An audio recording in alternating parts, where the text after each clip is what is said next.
Hey homegirls, welcome to my channel. Today I am sharing my 5 easy tips on creating a beautiful table on a really strict budget. I'm going to be collabing with some girls on this really fun theme. They are all linked down below in a playlist, so check that out when you're done watching my video. Tip number 1 is to don't be afraid to go to the Dollar Tree, the 99-cent store, and thrift stores. This time of year is when they have all kinds of Christmas decor stuff out, and they are anywhere from $1 to maybe about $5. You can get so many cool things. If you are looking for new plates, you can always check out the thrift stores. They have tons of holiday plates around this time of year where they start putting them out on the shelves. The Dollar Tree also carries plates. Now, I don't typically buy my plates from there, but I did purchase my chargers from there. Now, they sell them in gold and silver, and I did not want those colors for my tablescape, so I decided to paint them red. Now, I did use spray paint, and I'm sure a lot of you are thinking, but spray paint smells really bad when you use them, and you're going to be using these around your table. This is the reason why I'm recommending right now to pick them up, spray paint them a couple weeks in advance to give them time to air out. Over time, the spray paint smell will dry and it will not smell anymore.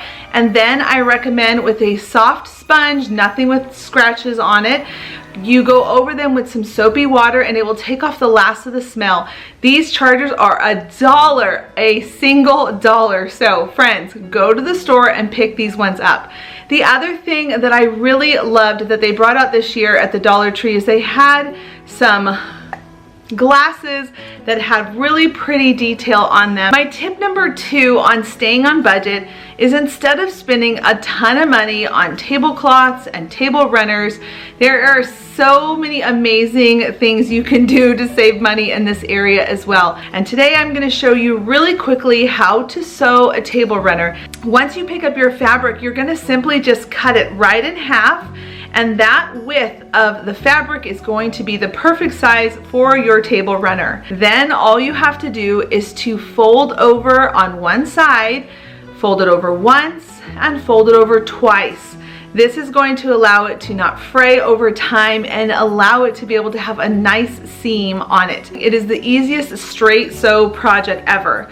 Now, to give it a really nice finished look, I like to go over it one more time, but I move over about 3 millimeters, maybe 4 millimeters. If you look at your jeans, you'll notice that there's a double stitch, and that's what makes fabric look really nice when things are sewn. Once you've gone down both sides of your table runner, you're then going to do the ends. At the ends, you're going to repeat the exact same steps by just folding it over once, folding it over twice, and stitching 2 stitches. At that point, you are ready to go. Now, my fabric, because they were having a doorbuster sale going on, I ended up getting this fabric for $2 a yard, which means I spent $4. Tip number 3 is to use the things that you already have on hand. Friends, you should never feel pressured to have to go out and buy new things just because people are coming over for dinner. Often enough, they don't even care about that and they just want to spend time with you, not your things. Tip number 4 is paper and plastic versus china. Friends, you do not have to go out and spend a ton of money on really expensive plates. I love the plates that you would get at some of the higher end stores. They're beautiful, they're gorgeous, but not everybody has a budget for that, especially around the holidays. I would much rather take that money and budget and put it towards a family activity or put it towards Christmas gifts. With that being said, I found some really cute plastic plates that they had at Target. Now, these plates were only $2 each, and I didn't have to have them. I could have used my regular plates. I have white plates. I use them all year round. I love my white plates, but I thought it would just be fun to pull these plates out and to put them on my shelf throughout the month of December. These plates only being $2 each was a really friendly budget item that I could add to my table that had a little bit more personality to it than just the traditional white plate. But again, going back to step number 3, using your regular plates is just fine too. And the last tip that I have for you all today is tip number 5, make it fun. One of the things I like to do in our home, especially because I have a toddler going up to a teenager that is 16, starting to drive, I like to make things a little more whimsical and a little more fun in our home. I took some snowflakes that I bought at the Dollar Tree years ago. Now, because I wanted to make a really large snowflake, I also picked up some foam cord board, used a ruler and a pencil, sketched on my snowflake pattern that I wanted, and then using a cutting mat and an X-Acto knife, I cut out my snowflake. This took me maybe about 5 minutes to do.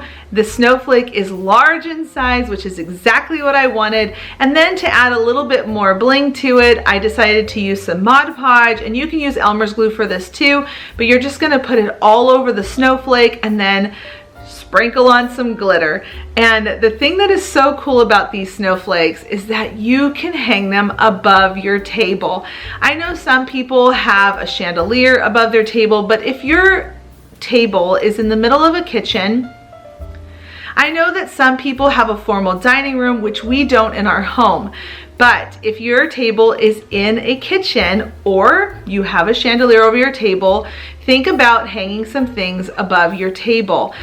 I like to take some push pins with these snowflakes and hanging them from a thin piece of thread. I tie them on and stick them into the ceiling. I truly hope that you have enjoyed these 5 easy budget-friendly tips, because remember, friends, you should never go into debt over the Christmas season. That is not what Christmas is about. It's about spreading joy and love, and money doesn't have to have a part in it at all. Use the things around your home, get creative. If you have any questions about anything I talked about today, leave a comment down below in the description box. Let me know what you think of my table and how it looks for the Christmas season. And until the next episode, bye homegirls.